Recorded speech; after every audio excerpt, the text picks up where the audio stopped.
ದುಂಡು ಮಲ್ಲೆ ಮಾತಾಡ್ತವೆ ನಮ್ಮ ಊರಲ್ಲಿ, ಮಲ್ಲಿಗೆಯು ಕಾಮ ತಂದ ಭಾಷೆ ಕಾಣೆ ನನ್ನದು, ಕೋಗಿಲೆ ಕೂಡ ಕನ್ನಡದಲ್ಲೇ ಕೂಗೋನಾಡು ನನ್ನದು.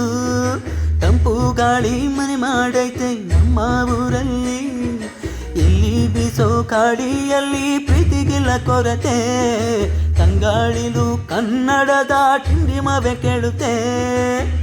ಎಲ್ಲರೂ ನಮ್ಮೋರೇ ಅನ್ನೋದು ನಮ್ಮೂರೇ, ಕರುಣೇನ ತೋರೋದೆ ಕರುನಾಡು ಅಂತಾರೆ. ಕನ್ನಡ ಜನ ಕನ್ನಡ ಗಾಳಿ ಚಂದ ಕಣೆ ನಂಜಿ, ಕನ್ನಡ ನೀರು ಕನ್ನಡ ಮಾತು ತಾಯಿ ಕಣೆ ನಂಜಿ. ನಾನು ಕನ್ನಡಿಗ, ಕನ್ನಡದ ಕಾವಲಿಗ, ನಾನು ಕನ್ನಡಿಗ, ಕನ್ನಡಕ್ಕೆ ಕಾವಲಿಗ.